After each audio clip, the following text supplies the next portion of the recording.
เคอยู่ได้อยู่พี่น้องเลยเนาะสีแล้วแหละยังเหลืออีก1ชั้น2ชั้น3ชั้น4ชั้นเนาะพ่อช่างเนาะ1 2 3 4ชั้นฮึบฮึบจบฮึบฮึบฮึบฮึบฮึบฮึบใช้เหี่ยวไว้เลยฮะเสร็จแล้วไปใช่ไหมฮะฮึบฮึบฮึบฮึบฮึบป้าโอ้เมื่อยได้ไปห้ามโอ้ยข้านใช้ยันตินเครื่องเก็บเอาไม่ใช่ผ้าเครื่องนะโอ้ไอ้บอกอยู่เพิ่นซื้อมาให้โตทิมน้อยๆนี่คอยให้จะได้เหมือนเลยคอยไปเอาใจเจ้าคือบอบบี้ได้คอยได้ยกน้ำบอบบี้เอาใจเจ้าคอยไปเอาได้คอยให้เราได้น้าพี่น้องเหมือนเด้คอยเห็นเมื่อยโยมให้เจ้าบักเมื่อยมันไม่ได้เมื่อยโยมให้เจ้าบักเมื่อย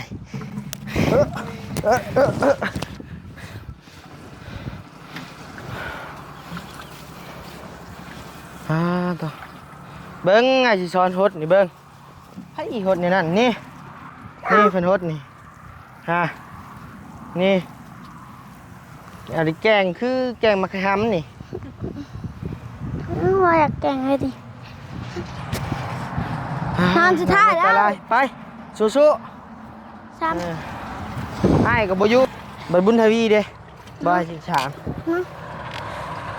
บุญทวีอยู่กับบุยุจะหมัดตัวใดปีหน้าบ่าวกับ FC ดีๆฮะเพิ่นอยู่ยังไงเพิ่นอยู่ใช่มื้อน่ะบ่อยู่ดีกว่ายังเรื่องอีกแล้วงบสุดท้ายนี่ฮะ10 ล้านเราอะไร3 4 ล้านใช่ไหม14 ล้านเพื่อน้ำบอกปล่อยเขาเด้โอ้โดยเมื่อ14 ล้านตอนนี้งบนั้นเจ้าเรือเท่าใดตัวแมวให้เช้าหันเบิดแล้วโต20 ล้าน20 ล้านน่ะหมดเรียบร้อย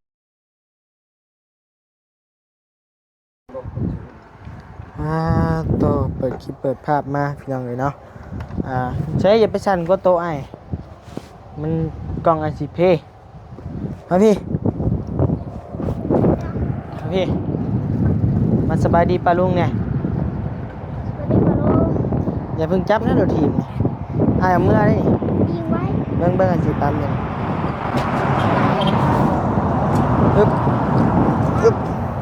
อันนี้พัดรุดน็อตมันรุดถึงหลุมนี่น่ะ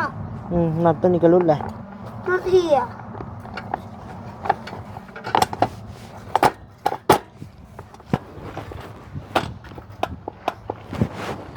ก็ได้รุดไอ้เจ้าก็จอดตัวนี้ก็บ่มีรุดตัวนี้ก็จอดเอาพี่น้องเองเนาะเปิดคลิปเปิดภาพมาในบัดนี้เนาะพี่น้องเนาะก็อยู่ในเฮือนในซานน้องสายฟ้าเช่นเก่าเช่นเคยเด้อพี่น้องเด้อเนาะทางผู้สร้างก็กำลังลงมือก่ออยู่พี่น้องเลยเนาะสิเล็งมือมันแล้วมือนี้มืออื่นพี่น้องเลยเนาะมืออื่นให้มันแล้วเลยคือว่ามือนี้เล็งมือชุดเลยพี่น้องเลยเนาะเพราะว่าทางผู้สร้างมามือนี้กับมาสวยแน่พี่น้องเลยเนาะมาสวยเลยแหละบ่สวยแน่12 โมง1 โมงผู้สร้างมาเฮ้ยจังโมงผู้สร้างจะมา12 โมงบ่บ่ายโมงฮอดนี้ฮอดนี้พี่น้องเลยคือว่าทางผู้สร้างมันก็เล็งมืออยู่พี่น้องเลยเนาะบ่เป็นหยังเรามาแต่เราลงเหยียบแต่หาแต่4 โมงเอานะพี่น้องเนาะทางบ้านนี้ก็ขอโอกาสทักทายสบายดีพ่อแม่พี่น้องเด้อเรามาทุกคู่ทุกคนบ่ว่าสิอยู่ทางลาวทางไทยและก็ต่างประเทศเด้อพี่น้องเด้อเนาะทางผู้สร้างกำลังก่ออยู่พี่น้องเลยเนาะสายฟ้าก็กำลังติดรถอยู่ ปั่นเป็นแล้วขี่เป็นแล้วพี่น้องเอ้ยใช้เบิ่งผู้สร้างแล้วก่อกันนี่สบายดีเด้อผู้สร้างเด้อสบายดีโดยใช้เบิ่งลองมึงดูบันไดใหม่นี่ขึ้นไปถ่ายผู้สร้างอีกเทิงก่อนลองได้ตีบ่ให้ตีโอ้ยเอาตามสบายเลยพี่เบิ่งใช้กลางไงเนี่ยโอเคเบิ่งมาจับให้บ่อย่าล้มจะจับนะจะจับบันไดนี่อย่าขึ้นไปน้ำข่อยได้ล้มได้โอ้ คักๆอ้าวปูนเต็มเลยว่าสิขึ้นมานั่งอยู่เทิง ตกอยู่ตอนไหน เนาะผมพี่น้องเลยเนาะ คือนั่งรถจิ๊บ โอเคอยู่ได้อยู่พี่น้องเลยเนาะสีแล้วแหละยังเหลืออีก1ชั้น2ชั้น3ชั้น4ชั้นเนาะพ่อช่างเนาะ แม่น1 2 3 4 4ชั้นถือว่าจบเลยจบเกมจบข้าวพี่น้องเลยเนาะเลยกันเรือ2ด้านนั้นบัดนี้มื้ออื่นแล้วแน่นอนเพิ่นว่าเนาะ ชั้นชั้น2ชั้น3ชั้น4ชั้น5ชั้น6ชั้น6ชั้นคุณน่ะ เอาลงมาก่อนหดเลยน้ำกกไม้อันนั้นฮะ ยัง ไปหดไป รถยัง ฮะ รถพวกหน้ายัง พักเด้นั้นพักเจ้าให้ไปบ มา กู พวกเธอคนนี้ กูผู้เดียวก็ได้เบาๆเนี่ย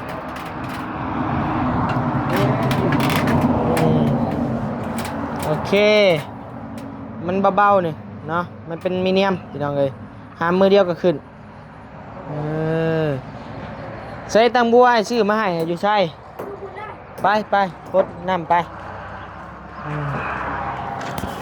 ใช้ไม้เนี่ยมาฮึบใช้ยืนดีๆกว่าไปตั้งใจจากนั้นมันบ่ขึ้นได้มันบ่ขึ้นแล้วบ่ได้กินมาจากบัวน่ะพักบัวปลูกพักยังแน่หาม อันนี้เด้อละ พักบัว เลย โอเคมาฮดพักบาทนี้ แล้วก็พวกบ้งน้ โดยยมนี่ไหมบ่ให้ได้ฮักได้ฮักแตกปุ๊กได้ฮะบะบี้เจ้าแล้วเรียกแล้วเบิ่งเขาจะโยมน้ำซอยน้องก่อนถ้าแจ้งบ่แล้วก็บ่เป็นหยังเปิดแล้ว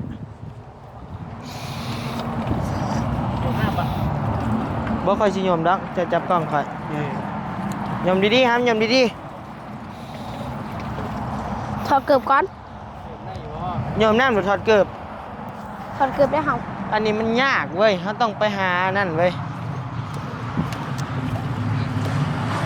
จะเบิ่งกับน้องมันถ่าเด้อเดี๋ยวค่อยไปหาคนใหม่ก่อน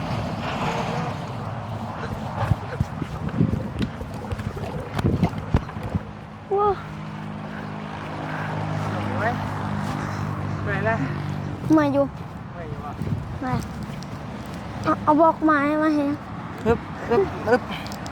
ลีก่อนมาวางนี่ นี่วางนี้อึบนี่เวลาเขาโยมนี่จะสบายเลย แต่หัวข้าวมาถึง ฮึบ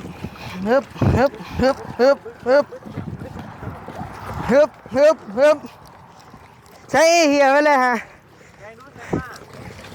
เสร็จแล้ว ไปใช่ปะ พ่อ หามฮึบ พ่อ โถ่ พ่อ โอ้เมื่อยได้ ง่ายได้นี่นะ ไปหามได้บ่ เอาแม่เสื้อผ้า ใช้ยันตีนเปื้อนบาดดิไปมาหามฮึบโอ้ขึ้นเฉยเว้ย โอ้ยนี่หนูนี่โอ้โหพัก นี่บ่ทางเข่าหาม เลย มานี่จับจวดไปเลยผู้ยืนเบื้องพุ่นเจ้าน่ะเอ้ยหดเกือบเคยแบบนั้นแหละหดมันถึงพักนี่กว่าน่ะ นี่ฮะ ไปยามไปเลยนั้นละขู่ฮะ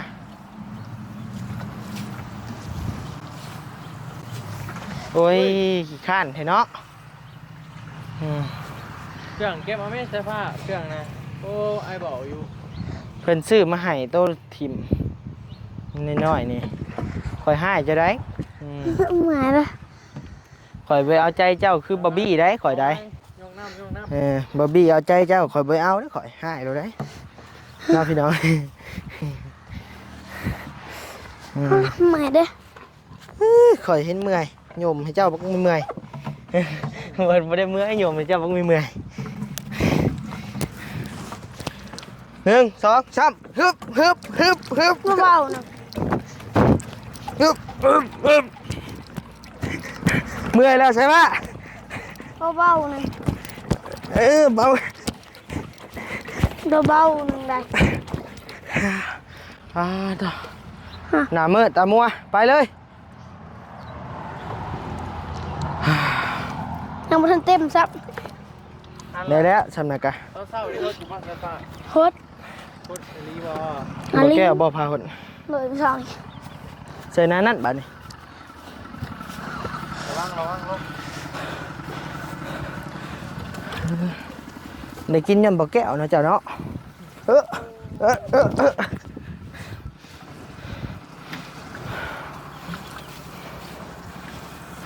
ต่อเบิ้งไงสิสอนฮดนี่เบิ้งให้ฮดนี่นั่นนี่เพิ่นฮดนี่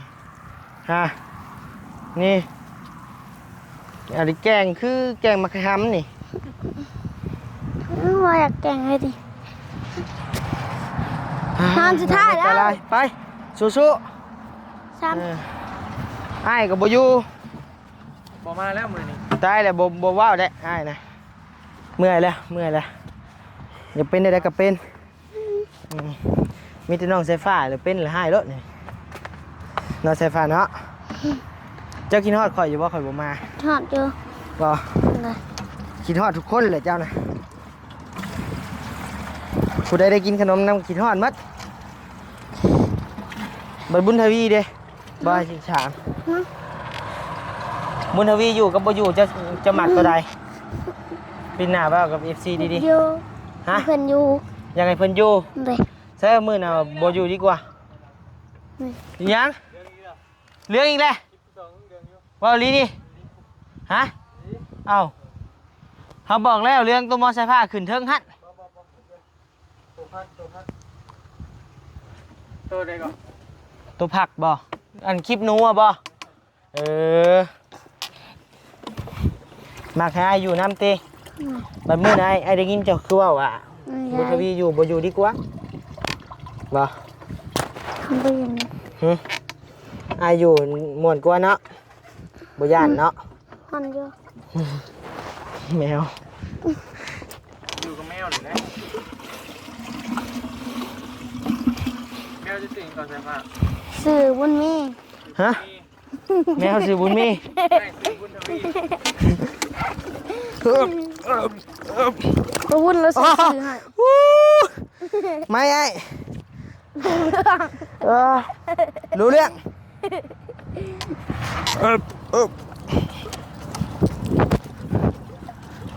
จะแก้มหูไหมนะปึ๊บโอเคไปเอ้า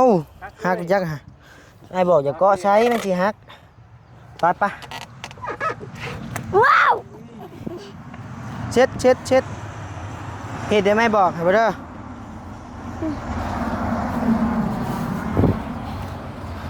เอ้าแมวตัวนี้เป็นจังได้แท้ดินี่ฮะอย่างใกล้ก็สิตบกันเห็ดได้ไหมบอกฮะ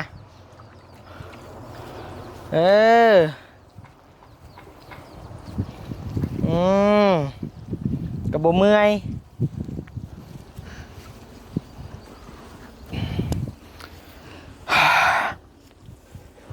ผักบุ้งผักปรุงน้ำปักใหญ่งัวกินมัดสาดว่างัวคะแนนไพ่วางเลยหาลักหัวมาพังแล้วจะขาได้เขียนเฮือนเราข่อยกับบุหุ ครบทุกมือขึ้นได้นี่ ข่อยเสียจักสติ้งมาตัดก่อน ตัดยังตัดไม่ฮะ ตัดไม่ลักหัวเรา มือบ่ เบิ่งก่อนก็เอาแจ็คสติ้งไปแปลงก่อนเพราะว่ามันเพตั้งแต่ วันนี้ เอาไปเถอะ อยู่เงื่อนเจ้าบ่ แม่ วันนี้ ขอ แต เลิก ก เอา แม่เลย แล้ว วันนี้ ไปเอากันได้ แตกเลยนี่น่ะ โอ้แตกเลยวะ นี่น่ะ โอ้ผักบัวเนาะ ปลูกมือเดียวอะไร เอาสู้ๆเด้อ นี่น่ะ โอเคมือกับพงแล้วเจ้าหน้าที่เลยเฮ้ย 2 ยเนาะ12นาทีเอาอีกพ่อแม่เพิ่นท่าเบิ่งเฮาอยู่ จะนอนยา เราหยอกเด้อพี่น้องเด้อเนาะ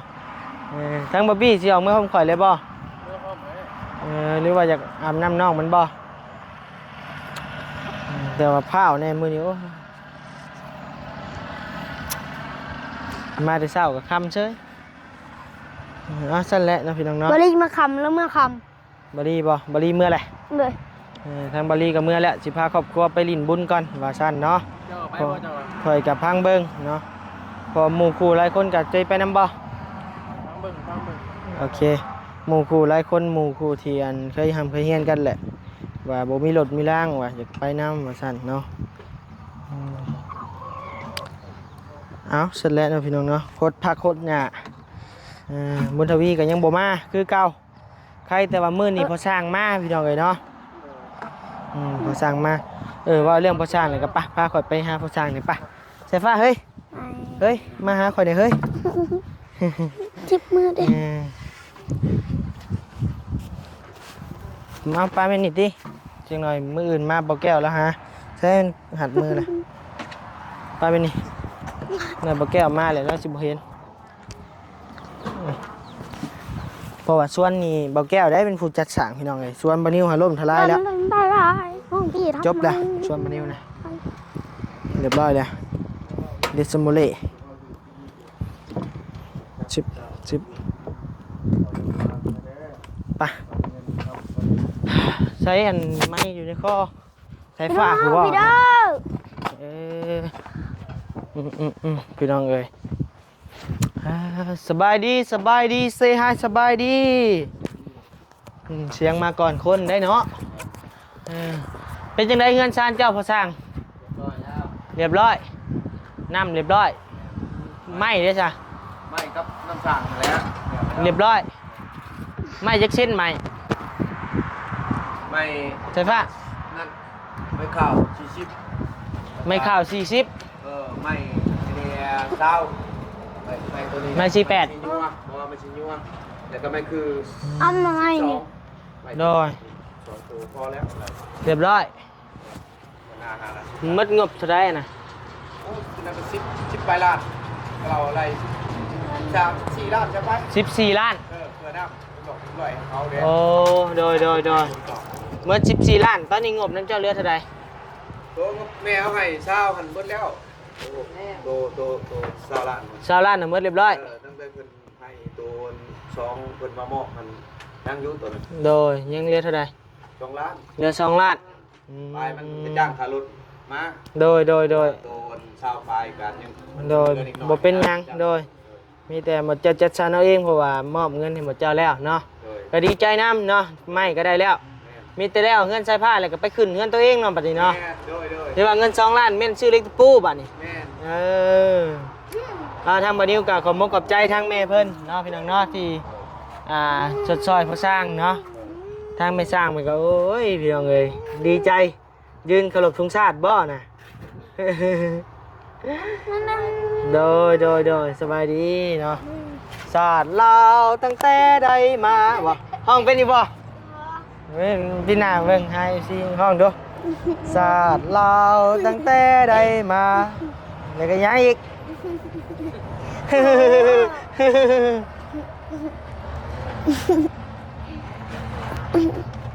หยอกเพิ่นพี่น้องเอ้ย